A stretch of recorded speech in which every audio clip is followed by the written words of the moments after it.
The fluorescent lights hummed against antiseptic-scrubbed hallways where Brooke Sullivan moved like a ghost between patient rooms, her badge reading simply RN Sullivan, ICU. She kept her head down during morning rounds at Mercy General in Denver, the same way she'd navigated the past 2 years since arriving unannounced, telling no one, not even her sister, where she'd gone after Tikrit.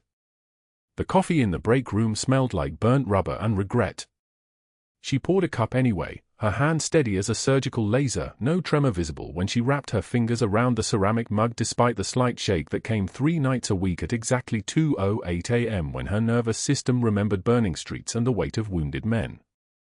The ICU ward stretched before her in shades of beige and chrome, monitors beeping their mechanical rhythm like a heartbeat borrowed from machines instead of chests. Room for 12 belonged to a 4-star general, call sign Blackstone, recovering from emergency surgery after a catastrophic bleed that had nearly cost him his life 48 hours ago. Brooke knew his name because it was written on his chart. She did not know his name because it was also written on her forearm in faded ink, a memorial she kept covered with long sleeves and the kind of careful distance that only 2 years of deliberate forgetting could maintain. She approached his bedside with the measured pace of someone who had learned that invisibility was a skill, like all the other skills she'd spent 18 months unlearning in therapy sessions she paid for in cash at the VA hospital downtown. The general lay sedated, his massive frame dwarfing the hospital bed, morphine cloud softening features that had commanded respect across for combat deployments and 3 continents. His left forearm rested on top of the blanket, the one with her name tattooed in faded black ink, Senior Chief Sullivan, rendered when she'd saved his life in Tikrit 7 years ago by carrying 12 wounded operators through enemy fire despite a gunshot wound in her left shoulder that had nearly bled her out before she got the last man to safety. She checked his full line without looking at his face. The catheter was patent. Fluids running at the prescribed rate. Heart monitor showing a steady sinus rhythm, the green line climbing and falling like a metronome, like the thing inside his chest that she had once trusted more than her own survival instinct. She adjusted his oxygen saturation monitor, watching the number hover at 98%. Good. Stable. The kind of stability that came from a hospital full of strangers who did not know that the quiet nurse with the careful hands had once held this man's carotid artery closed with her palm while helicopters screamed overhead and someone, she could not remember who anymore, the memory had fragmented into sensation instead of narrative, screamed orders into a radio. The general's eyes remained closed. The morphine kept him in a place beyond recognition, beyond the awareness that the person attending to his medications was the same person whose name he carried on his skin. Brooke finished the check in 7 minutes. Everything documented. Everything correct. She turned to leave and found Dr. Sterling standing in the doorway with his polished shoes clicking against linoleum like a countdown timer. He was tall the way powerful men were tall, built less from strength than from the kind of affluence that purchased personal trainers and weekly haircuts, his teeth so white they seemed to glow under the harsh hospital lights. His presence made the air pressure change, some invisible weight settling across the room that had nothing to do with actual authority and everything to do with the institutional machinery he'd learned to operate during his 15 years as chief of surgery at Mercy General. His family had endowed the cardiac wing. 3 board members were his fraternity brothers. His ex-wife's father owned the building. Checking on our guest, Sterling asked, his voice like a tank idling in a garage, powerful, unnecessary, present. He was smiling. He should not have been smiling. Vital stable, Brooke replied, keeping her tone flat and professional, the kind of deferential flatness that made her invisible in a hospital hierarchy where nurses existed to confirm decisions made by men with better degrees and board seats. No changes since the last check. O2 98, heart rate 72, blood pressure 120/80. Sterling stepped into the room, his shadow falling across the general's sleeping face. He glanced at the monitors with the casual disinterest of someone who trusted technology more than people. Good work. Keep a close eye on him. This one matters. He said it casually, the way someone might comment on the weather, but Brooke heard the subtext underneath, some patients mattered more. Some visitors received special attention.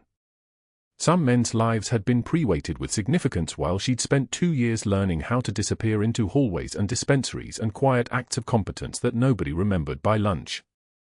She nodded without speaking, a gesture she had perfected until it contained no information about what she actually thought or felt or knew. Sterling waited for her to respond with words, some acknowledgement of his authority, but she simply moved toward the door with the kind of measured efficiency that communicated compliance without enthusiasm. He did not move. The hallway was narrow. She would have to brush past him, and she did not want to touch him, did not want the contact or the acknowledgement of proximity that came from physical nearness. She waited instead, her breathing controlled, her jaw slightly clenched, the only visible marker of discomfort she would allow herself. "You're doing good work here, Sullivan," Sterling said finally, stepping aside just enough for her to pass. "Keep it up." She nodded again and moved into the hallway, back into the fluorescent hum of Mercy General where she was just a nurse, unremarkable, forgettable, exactly the way she needed to be. Behind her, Sterling's footsteps faded back toward the nursing station where he would spend the next 2 hours making calls to board members, running through the hospital's administrative machinery like a surgeon confident in his scalpel work, unaware that the person he'd just dismissed had once orchestrated the extraction of 14 wounded combatants from a burning military compound using nothing but a radio, a surgical knowledge of terrain, and the kind of calm that only came from having already survived the worst. Brooke's apartment was a 7-minute drive from Mercy General, a studio on the second floor of a building that asked no questions and accepted payment in cash. She'd chosen it specifically for that reason, no background checks, no corporate landlord, no paper trail that led anywhere. She kept the space minimal. A bed she'd bought at a discount store.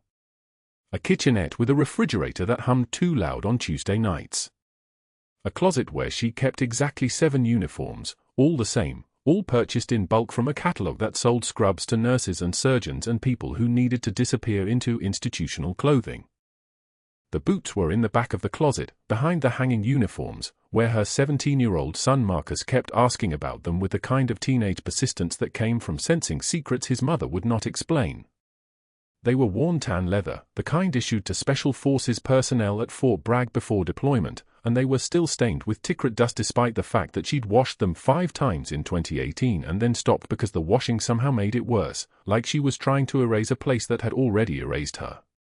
The tread was worn down on the right heel. She'd walked too far on that side during one of the evacuations, favoring an injury she never had properly treated because medical attention required paperwork and paperwork required explanation. She sat on the edge of her bed and pulled off her hospital shoes, replacing them with sweatpants and a t-shirt that had no markings, no unit insignia, no evidence that she'd ever been anything other than what she appeared to be. The apartment was silent except for the refrigerator humming its discordant Tuesday night song. She thought about the general's face, the way his eyes had remained closed, the way he'd kept no memory of her despite the fact that she would carry his memory in her forearm like a scar for the rest of her life. She had chosen this life deliberately. The anonymity.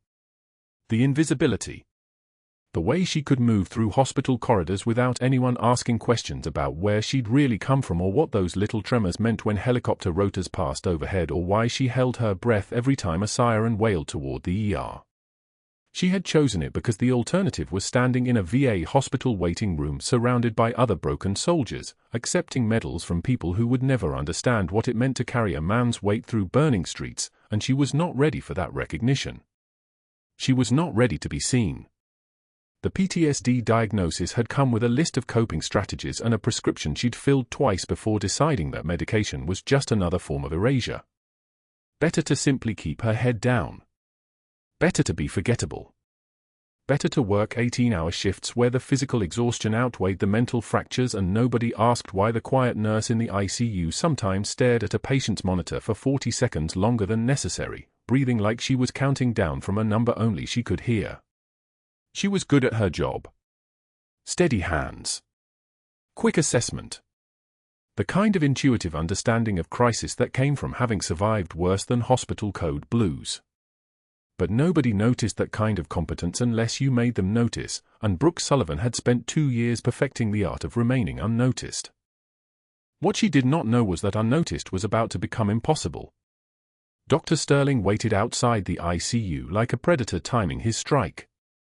Brooke had just finished checking the general's vitals, BP stable at 118/72, 02 sat holding steady at 97% on room air when Sterling's shadow fell across the doorway. 3 residents trailed behind him, their badge lanyards swinging like trophies he'd collected. Sullivan. Not a greeting. A summons. She turned, her expression neutral, the way she'd learned to wear her face for 2 years. Like a mask that fit perfectly because she'd spent 18 months in Tikrit perfecting the art of showing nothing. Sterling's smile was polished, the kind that came from a lifetime of getting what he wanted. His navy suit probably cost more than she made in 2 months. His Rolex caught the fluorescent overhead light, a watch that whispered money and connections in a language only certain people understood. "I'll make you a bet," he announced, loud enough that 2 nurses at the station turned their heads. $100 says you quit within a week, sweetheart." The word hung there like he'd thrown it at her feet. Sweetheart. As if she were a golden retriever he was training. One of the residents, a young woman with dark eyes, shifted uncomfortably. The other 2 stood frozen, waiting to see if this was a joke or a hunt. Brooke took one measured breath. She didn't look away. She didn't feel the familiar burn that used to come before she'd learned to control it. That was a luxury she couldn't afford. Not here. Not with everything balanced on the edge of remaining invisible. "I'll take that bet, Doctor," she said quietly. Her voice came out steady, the same cadence she'd used calling in position reports across the Tigris Valley. Double or nothing. Sterling's smile never wavered, but something flickered behind his eyes. He hadn't expected pushback. He'd expected her to shrink. To apologize for being competent in a way that made him uncomfortable. "We had a real nurse in this position before," he continued, addressing the residents now more than her. "Someone with actual credentials. Not just someone who watched a few YouTube videos and decided she could save lives." He turned back to Brooke. "How exactly did you get licensed in Colorado, Sullivan? That file is remarkably thin." "Registered nurse, Colorado Board of Nursing," she said without hesitation. "License number 8 for 7293. Renewed annually. All certifications current." "How convenient." Sterling turned to leave, then pivoted back. "I want you to present the General's medication protocol during rounds. Let's see if that competence holds up under actual scrutiny." During morning rounds 90 minutes later, Sterling positioned himself between Brooke and the attending physician. When it was the General's turn, he gestured to her with theatrical generosity. "Go ahead, Sullivan. Walk us through it." She stepped forward, her hand steady, her mind running through the data the way she'd learned to run through crisis protocols. Not hesitation. Not performance.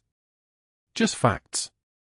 The General is currently on ceftriaxone 2 grams for every 12 hours for infection prophylaxis, pantoprazole 40 mg daily for gastric protection, and morphine titrated to 4 to 6 mg for every 2 to 3 hours for pain management. His kidney function is stable, creatinine at 1.1, so no dose adjustments necessary. His last glucose reading was 108. No contraindications. Silence. The kind of silence that happened when someone had just demolished an expectation. "Lucky guess," Sterling said, and he walked away before anyone could argue. But that wasn't the worst part. That was just the setup. The real test came in the cafeteria at 1,247 hours, when Sterling sat 3 tables away, watching like he had all the time in the world to wait. Brooke had grabbed a tray, grilled chicken, steamed vegetables, the kind of meal designed not to stain scrubs. She was halfway across the cafeteria when Sterling stood up. He didn't run. He didn't lunge. He simply extended his arm and caught the corner of her tray with the casualness of someone brushing dust off a table. The tray tilted. Gravity did the rest. Salisbury steak and green beans scattered across the tile floor in a spreading pattern that looked almost artistic. Her water glass shattered. Everyone in the cafeteria stopped moving. The silence compressed into something physical. "Oh, clumsy me," Sterling said, his voice dripping with mock concern. He bent down and picked up her patient charts, the ones she'd been carrying under the tray, and tossed them at her feet. Papers scattered like leaves. Pick that up, sweetheart. It's what you're good at. Cleaning up messes. A nurse across the room gasped. Someone else let out a small, shocked laugh. Brooke knelt slowly. She didn't rush. She didn't stumble. She gathered each paper with steady hands, and that was when the first tear broke free. Just one. It tracked down her cheek in a straight line, and she felt it there, cold against her skin, but she didn't wipe it away immediately. She let Sterling see it. She let him think he'd won. Then she wiped her face without breaking eye contact, and her voice came out quiet, measured, the voice of someone who had already survived things that would have destroyed lesser people. I've picked up heavier things than your ego, Doctor. The cafeteria exhaled. Someone whispered. Sterling's smile faltered for exactly 1 second before he recovered it. We'll see how long that attitude lasts, he said. He walked away. Brooke finished gathering her papers. Her hands didn't shake. Her breathing stayed even. She'd learned these tricks in the dark, in places where showing weakness meant people died. What Sterling didn't understand was that she hadn't chosen this job because she wanted to hide her competence. She'd chosen it because she desperately needed to hide everything else.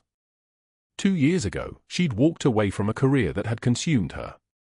Not because of trauma, though God knew there was plenty of that, but because carrying wounded men through Tikrit's burning streets had become unbearable. The smell of diesel and blood.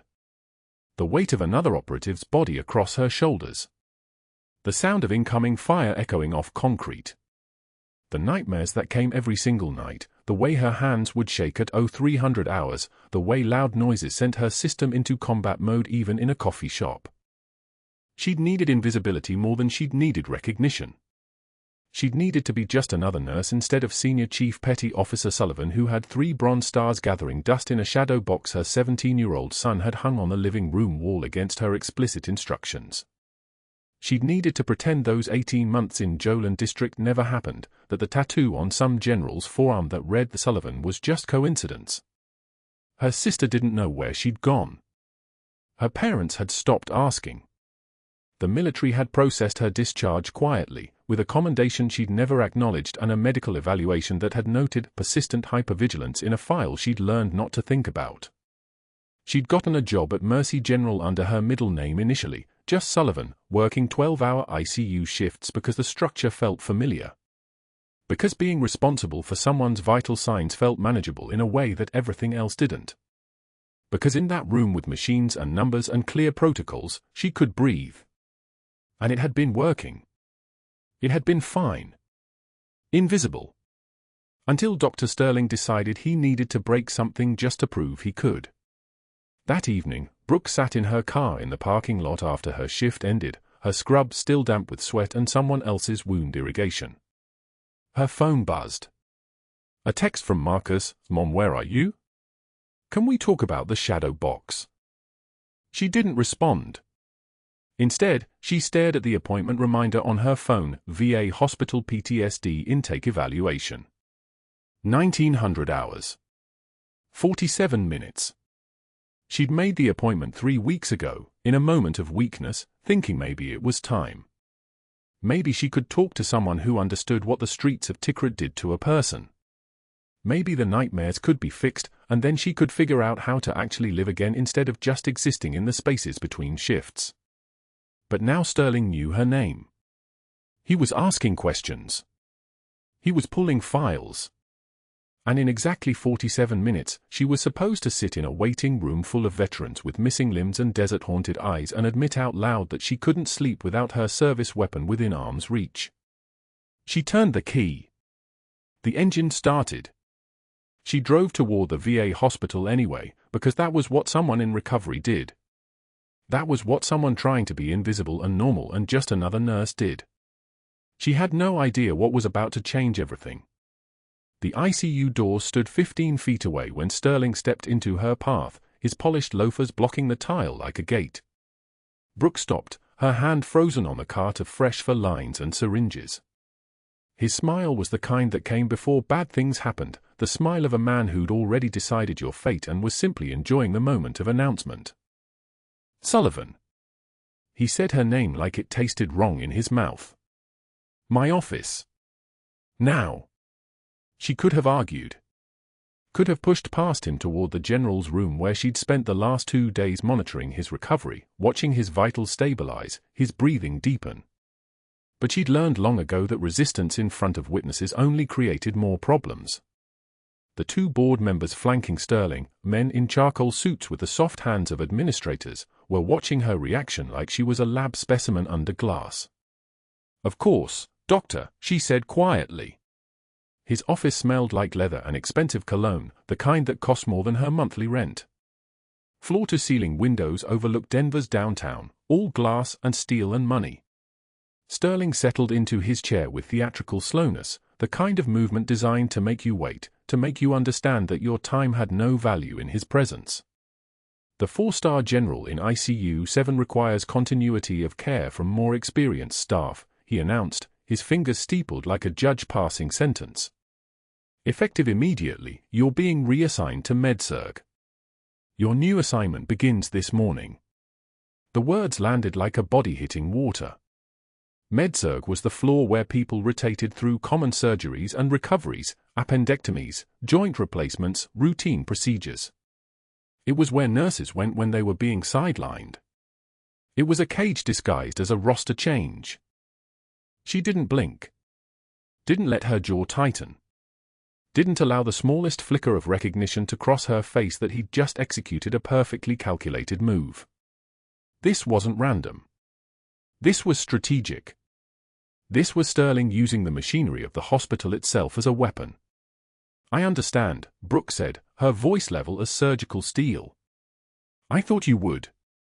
He leaned back in his chair, watching her face like a predator watching prey calculate escape routes. The general's condition is delicate.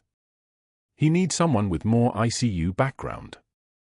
Someone with more authority in the room.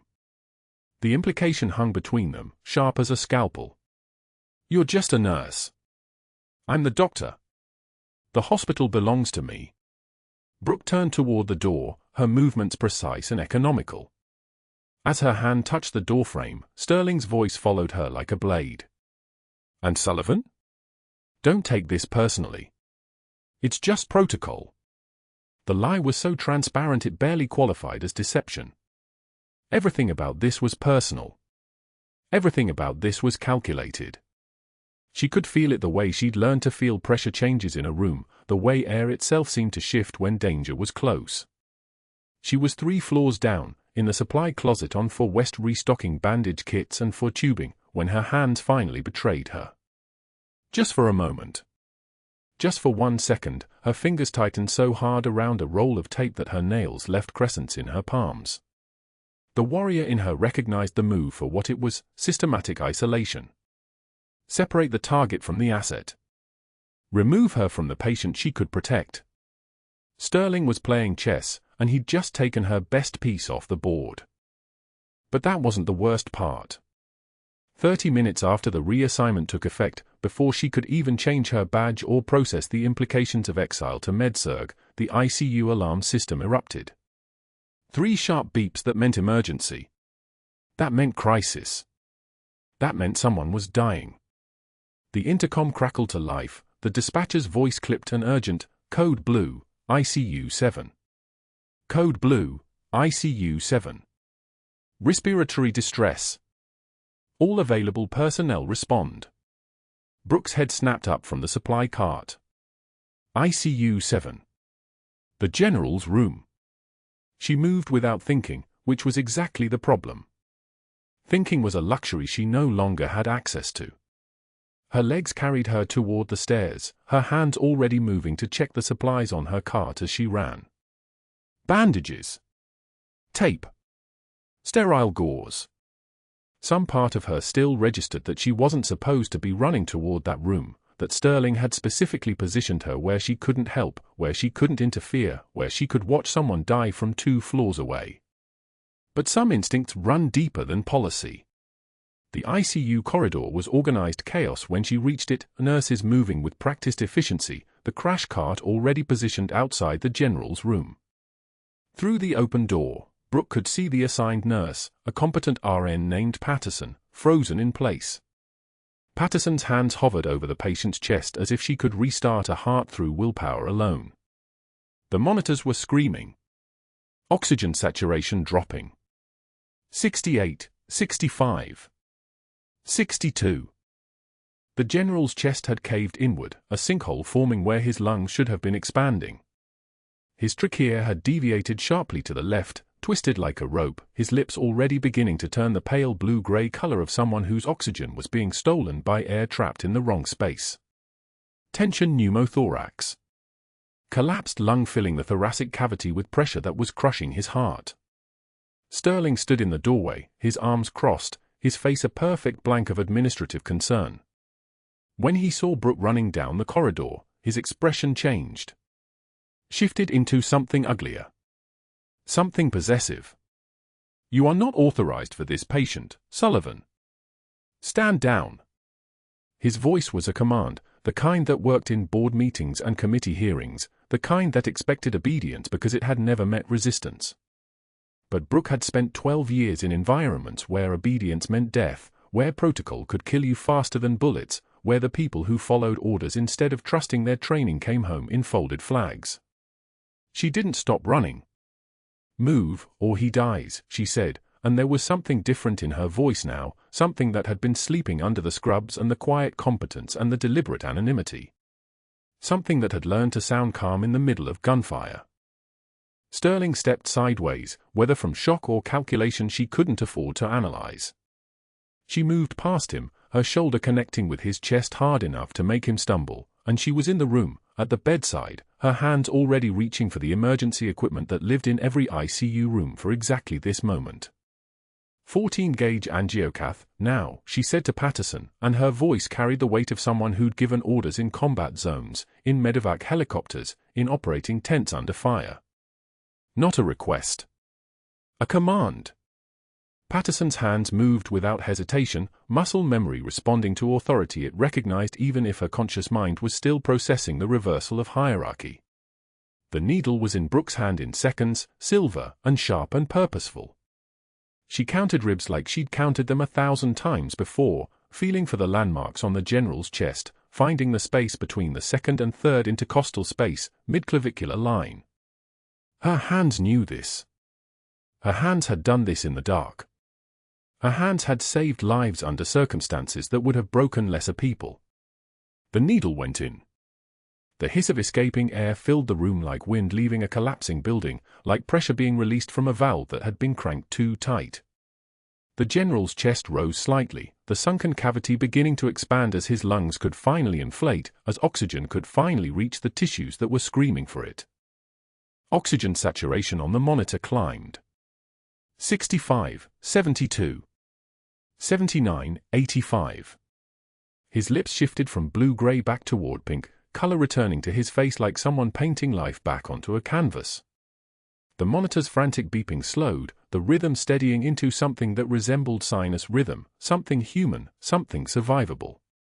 Patterson stared at Brooke, her expression somewhere between gratitude and confusion, as if she'd just watched someone step out of a shadow and move mountains with their bare hands. The general's eyes fluttered. For one moment, just one crystalline second, his morphine-dulled consciousness surfaced enough to focus on Brooke's face hovering above him. His lips moved. Whispered something. Senior. Chief. Recognition. Not complete, not clear, but something in him knew. Some part buried beneath sedation and trauma and time had been waiting for her. Then his eyes closed again and he was unconscious, saved, breathing on his own, his heart pumping blood to tissues that had nearly starved for oxygen. Brooke stepped back from the bed, her hand steady, her breathing measured, her expression betraying nothing of what had just happened in her chest. In the doorway, Sterling's face had gone the color of old milk. His mouth opened and closed like a fish. She'd broken his rule, violated his order, saved a patient she had no authority to touch, performed a procedure that would cost her everything. And he was going to make sure the hospital made her pay for it. What he didn't know was that Brooke Sullivan had already paid prices that would have bankrupted most people. What he didn't understand was that she'd stopped fearing consequences the moment she realized that fear was a luxury only people with something to lose could afford. She turned to Patterson with a slight nod, the kind of movement that contained entire conversations, entire understanding of what needed to happen next. The medical crisis was stabilized. The patient was viable. The rest was just hospital procedure and the professional continuity that kept people alive after the emergency had passed. Sterling was already pulling out his phone as she walked toward the door. 3 numbers. 3 calls to board members who owed him favors. 3 conversations that would activate the institutional machinery he'd been building relationships with for 15 years, golf partnerships, fraternity connections, the subtle currency of men who saw the hospital as a kingdom and themselves as its rightful nobility. She'd just sealed her own termination. She'd just handed him the justification he needed. But the general was breathing. The general's chest collapsed like a building imploding on itself. His lungs folded in. Trachea deviated sharply left. The monitor screamed its alarm, a sound like a siren trapped in a metal box. Brooke was 3 floors away in medical records when the overhead paged, Rapid Response, ICU, Bed 7. Her hands moved before her mind caught up. She knew that room. She knew that patient. She knew exactly what was happening. Tension pneumothorax. 1 lung compressing the heart. For minutes until cardiac arrest. She ran. The ICU corridor stretched like something from a nightmare, hallway lights blurring into white streaks. Her scrub shoes squeaked against tile, a sound like small animals under pressure. She didn't announce herself. She didn't wait. The room erupted as she crossed the threshold, 2 residents frozen, 1 nurse hyperventilating oxygen into a bag, monitors screaming in harmony. The general's lips had gone the color of wet concrete. Dr. Sterling stood in the doorway, arms crossed, watching like a man observing someone else's mistake. Brooke didn't ask permission. Permission took time. Permission killed people. She moved to the bedside, hand steady as surgical steel, muscle memory taking over from somewhere deep in her spine, from Tikrit, from forward operating bases, from 1,000 moments when hesitation meant body bags. She grabbed a 14-gauge angiocath needle from the crash cart. The metal was cold against her palm. She located the second intercostal space, midclavicular line. Her fingers found the landmarks, first rib, second rib, the space between them. The anatomy was the same as it had been in 2009, the same as it had been in 2014, the same as it would be forever because human bodies didn't change, only the urgency changed, and right now the urgency was absolute. She inserted the needle. Angled slightly upward. Found the pleural space. The hiss. The beautiful, terrible hiss of compressed air escaping like a valve releasing pressure from a submerged chamber. The general's chest expanded. His lips shifted from gray toward pink. O2 saturation climbed, 72, 78, 84, 91. His breathing found rhythm. The monitor transitioned from frantic screaming to steady beeping, not alarm, but pulse. Sinus rhythm. The kind of rhythm that meant survival. Brooke stayed at the bedside for exactly 12 seconds longer, verifying his stabilization, then stepped back without a word. Sterling's face had gone white. Not the white of relief. The white of a man watching his plans unravel in real time. His jaw tightened. His eyes moved from the general to Brooke, calculating angles, measuring consequences. She'd just saved the man who could destroy her if he remembered her. She'd just saved the man who wore her name on his skin. And she'd done it by violating Sterling's direct order. He turned and walked into the hallway. His phone was out before the ICU doors closed behind him. Brooke could hear him through the walls, voice low and urgent, speaking to people she'd never met.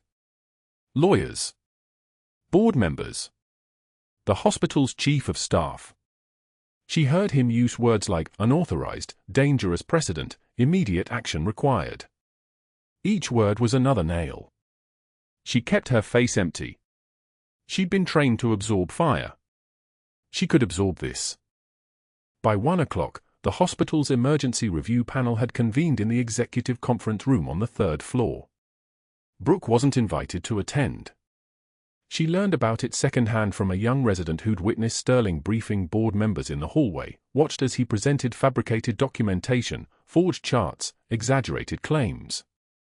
She heard through the floor's gossip network that 3 of the 5 board members were Sterling's fraternity brothers.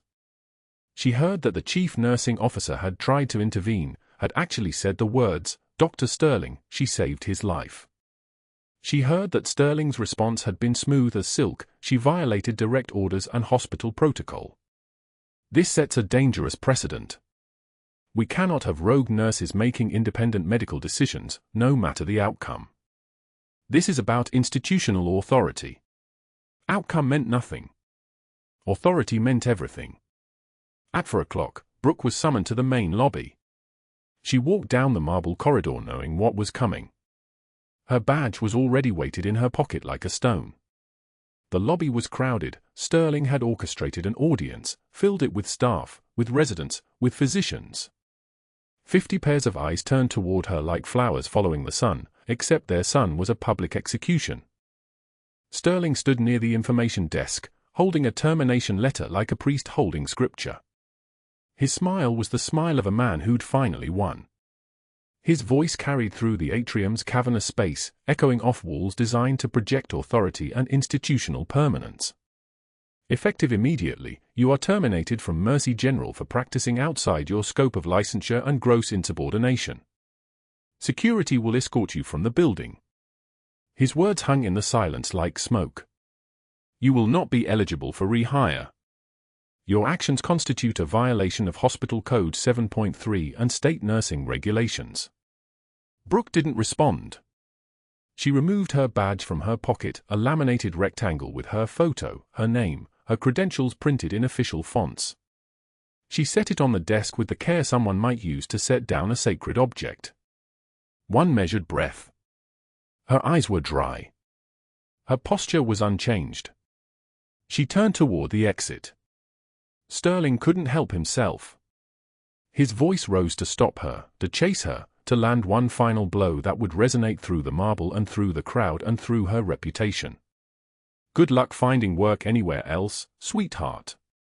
She didn't turn around. She didn't acknowledge the words. She walked through the automatic doors into the Denver afternoon, where the sky was the color of bleached bone and the air smelled like rain that hadn't fallen yet. By 6 o'clock, she was sitting in the VA hospital's waiting room on West Colfax Avenue. The intake appointment she'd been dreading for 3 months had arrived exactly on schedule.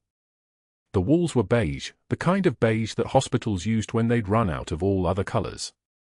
Fluorescent panels hummed overhead, their sound like insects trapped in plastic.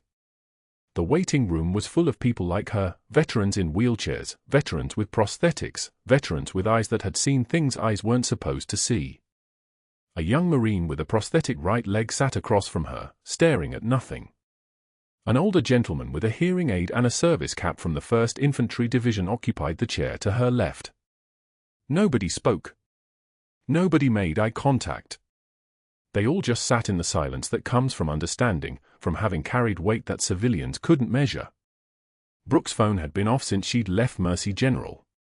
She'd turned it off in her car before driving to the VA, a deliberate disconnection from everyone who might call, everyone who might ask questions, everyone who might need her. She'd built her entire civilian life around the principle of being unavailable, unremarkable, invisible. 2 years of perfection. 2 years of hiding. Destroyed in the time it took for a man's lung to collapse and a woman's hands to remember what they were made for. She pulled the phone from her pocket and powered it on. 16 text messages from an unknown number. The same number over and over. The most recent one read, "Mom, please respond." Marcus. Her 17-year-old son, the one person on the planet who wasn't supposed to know about her past, the one person she protected from every classified detail, every scar, every memory. He was texting her in rapid succession, and the most recent message was timestamped 3 minutes ago, "I'm coming to get you. Stay there." The waiting room door opened. Brooke didn't look up. She was reading the older text messages now, the ones Marcus had sent an hour before, the ones that made her stomach compress like a fist. "Mom, I saw you on video. The news is everywhere. Everyone saying." The text trail disappeared into ellipses. A nurse called a name. Another veteran stood and limped toward the intake area. The young Marine with the prosthetic shifted in his seat. The waiting room contracted and expanded like something breathing. And that was when the truth finally found her in that beige room, in that moment when she was at her lowest point, when she was becoming exactly what she'd been running from, just another broken soldier who couldn't save herself, who'd lost everything trying to stay invisible, who'd sacrificed peace for compassion and gotten nothing but termination papers and a quiet evening in a VA waiting room surrounded by the ghosts of her own trauma. She had no idea what was about to walk through those hospital doors. No idea that her 17-year-old had already done the one thing she'd forbidden him to do since the day they moved to Denver.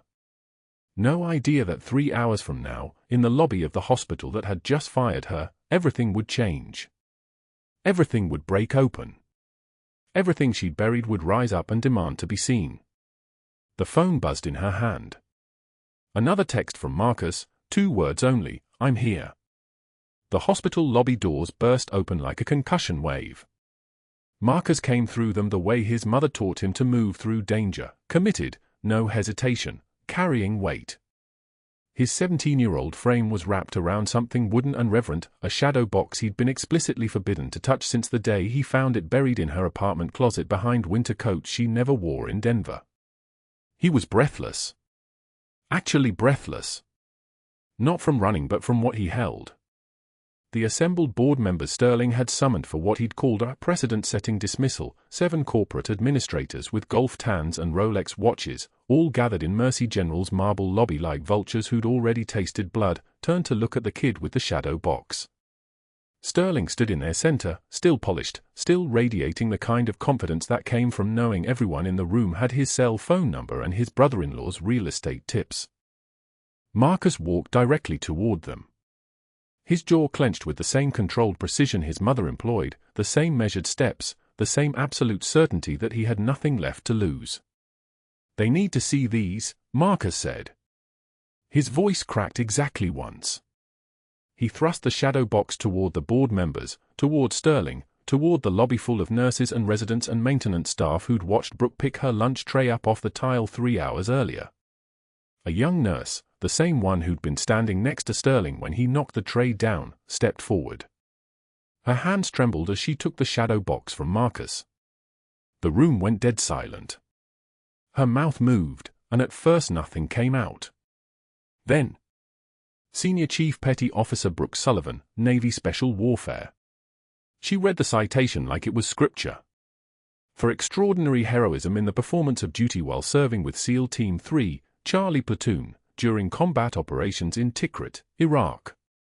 The words hung in the lobby air like shrapnel that hadn't landed yet. The nurse kept reading. Bronze Star. Her voice strengthened. Silver Star. One of the board members took a step backward. 2 Purple Hearts. A surgeon who'd worked with Brooke for 18 months without knowing her name covered his mouth. And the Navy Cross, the nation's 2nd highest military decoration for valor in combat. Sterling's face had gone the color of undercooked meat. The lobby doors opened again.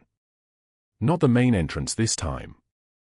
The emergency exit leading directly from the trauma bay, the one that was supposed to stay locked.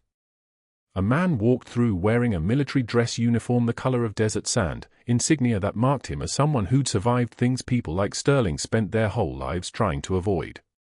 Shoulders wide enough that he had to angle through the doorway. His name tag read Holloway, Lieutenant Commander, Naval Special Warfare. He stepped into the center of the lobby, and the air pressure actually changed. The way it does when something apex predator enters a space full of prey. "I'm Lieutenant Commander Holloway," his voice like a tank idling in a garage, with Div Gru. "The General requested I be present for this conversation." He looked directly at Sterling. "You fired Senior Chief Brooke Sullivan for performing an unauthorized medical procedure." "She violated protocol," Sterling started. Holloway held up a hand. "Just held it up." Sterling's voice stopped. In Tikrit, 2011, Senior Chief Sullivan and her team came under sustained small arms fire in a residential sector. 2 of our operators went down, both immediately life-threatening injuries. GSWs to the thorax and abdomen. Holloway's voice remained conversational, the way someone describes the weather. She was the only corpsman present. She performed emergency needle decompression on the first operator while returning fire with her weapon. Simultaneously, the operator survived. She then performed emergency cricothyrotomy on the second operator under direct sniper fire. Used a ballpoint pen because her surgical kit was depleted. That operator survived too. The board chair had gone very white. Your policy violated federal law protecting uniformed service members from employment discrimination, Holloway continued. Every action you took against Senior Chief Sullivan, every single one, constitutes a separate violation that carries criminal penalties. Sterling opened his mouth. Nothing came out. That's when the second door opened. 2 military police officers in dress uniforms. Behind them, a woman in a dark suit carrying a tablet computer. Dr. Robert Sterling, the woman asked. Not a question. A command. What is this? Sterling's polished tone had cracked now. The confidence was still there, but underneath it, something else was breaking. I'm a physician. I have rights. The woman in the suit read from her tablet like a prosecutor reciting an indictment. You claimed Ranger qualification on applications to 3 hospital boards. Ranger School Certificate, October 1998. Except you attended a 2-day civilian leadership course at Fort Benning. You were never military. She looked up. You secured over $200,000 in veterans preference hiring bonuses based on fraudulent credentials. You personally blocked the hiring of 17 actual combat veterans who applied for positions you deemed beneath your authority. One of the MPs stepped forward. That's stolen valor, Doctor. That's a federal crime. I can explain, Sterling started. No, Holloway said quietly. You can't. The board chair stepped forward, his face red. Not with sympathy. With rage. With the specific fury of someone who'd just realized he'd been played, that he and 6 other board members had been complicit in firing a genuine hero to protect a fraud. Dr. Sterling, you are hereby terminated from Mercy General effective immediately for gross misconduct, violation of federal employment law, and fraudulent misrepresentation of credentials. The board chair's voice carried the weight of absolute finality. Security will escort you out. We are forwarding this matter to the State Medical Board and to the Department of Justice. The symmetry of it was razor-sharp. Sterling was walked toward the doors by hospital security, the same doors Brooke had sat outside of 3 hours earlier, waiting for a VA hospital therapist who'd never know how close she'd come to completely breaking. He passed the same nurses who'd watched him knock her lunch tray to the floor. He passed the cafeteria entrance where she'd been on her knees gathering scattered papers while one single tear had escaped. A resident, the same one Sterling had repeatedly humiliated for being too slow, spoke just loudly enough for Sterling to hear, "Pick up your stuff, sweetheart." Laughter rippled through the crowd. Not cruel. Just the sound of a room finally exhaling after holding its breath. Outside the lobby windows, Sterling's face was already on the 3 local news vans that had pulled up to Mercy General's entrance. Someone had leaked the story. His mug shot, from a DUI in 2003 he'd apparently cleaned up his record on, appeared on the hospital's lobby television with a chyron that read, "Mercy General Doctor fired for stolen valor, fraudulent credentials." The hospital's PR director, a woman who'd been working for Mercy General for 12 years, intercepted Sterling before security reached the front exit. The board is recommending criminal charges and revocation of your medical license. Her voice was clinical, the way Brooke spoke to patients who were about to receive bad news. You'll be fortunate to find work teaching CPR at a community college for minimum wage. Sterling's polished shoes clicked across the marble one final time, each step like a metronome marking the destruction of something that had looked solid but was built entirely on lies. Then the board chair turned. Walked directly toward Brooke, who stood motionless in the center of the lobby with Marcus gripping her hand so hard his fingertips had gone white. "Senior Chief Sullivan," the board chair said. His voice had changed. The corporate tone was gone. This was a man speaking to someone he'd just realized he'd been standing next to without comprehending what she was. "On behalf of Mercy General and in front of this entire staff, I offer our deepest apology and your immediate reinstatement with full back pay and a formal commendation." Brooke looked at him. Then at Marcus. Then at the general, who was being wheeled forward now by two nurses, fully conscious for the first time in days, his eyes clear and aware and locked directly on her face. She took one measured breath. "I appreciate that, sir. But I need to finish what I started 2 years ago." Holloway's expression shifted. Just slightly. The kind of shift that suggested respect. "The VA hospital," Brooke continued, and her voice had changed. The deferential tone was gone. This was command voice now. This was the voice that had kept men alive in Tikrit. The waiting room across the street. Veterans who need help that's always understaffed. Combat trauma PTSD integration. "That's where I'm going." The board chair started to speak, but Holloway stepped forward. "The Veterans Affairs Office has requested her specifically," he said. "New combat trauma integration program. Training civilian medical staff to treat veterans with complex injuries and PTSD. She'd be based here, working between Mercy General and the VA." He paused. "We need someone who's been on both sides." The general had wheeled himself closer. He lifted his sleeve. His uniform bore the same tattoo that had been with him for 2 years, Brooke's name in faded ink, the kind of thing you got in a forward operating base with a needle and resolve when the woman next to you had just pulled you back from death. "Senior Chief," the general said, "I've been looking for you for 2 years. Your country needs you to come back."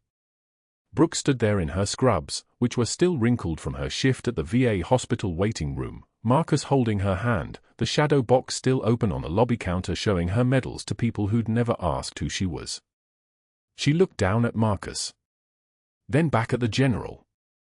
Then at Holloway, whose presence in the lobby felt like the world's physical answer to a question she'd been asking for 2 years, "Is there any way back?" "On one condition," she said.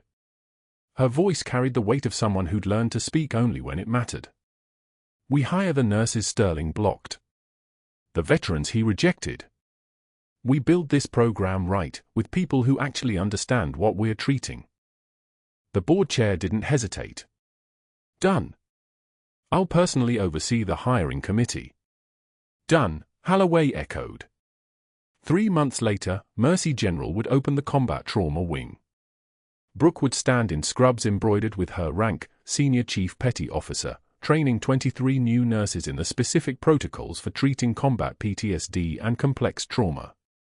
The 17 nurses Sterling had rejected would be working beside her, every one of them combat veterans themselves. The general would deliver the dedication speech, "Not all heroes wear capes. Some wear scrubs." But that moment belonged to the future. In this moment, in the lobby of Mercy General with 200 people watching and every phone camera capturing something that would eventually be seen by hundreds of thousands of people, Brooke Sullivan stood silent with her son's hand in hers. The invisible woman had become visible. The quiet nurse had become the hero she'd been trying not to be. And somewhere in a community college across Denver, Dr. Robert Sterling was setting up projectors and CPR training dummies for the evening shift, teaching minimum wage CPR lessons to bored students who had no idea who he'd tried to destroy, or why the destruction had come back to erase him completely. Subscribe and like for more stories of heroes hiding in plain sight, and comment below, have you ever been completely wrong about someone's true value?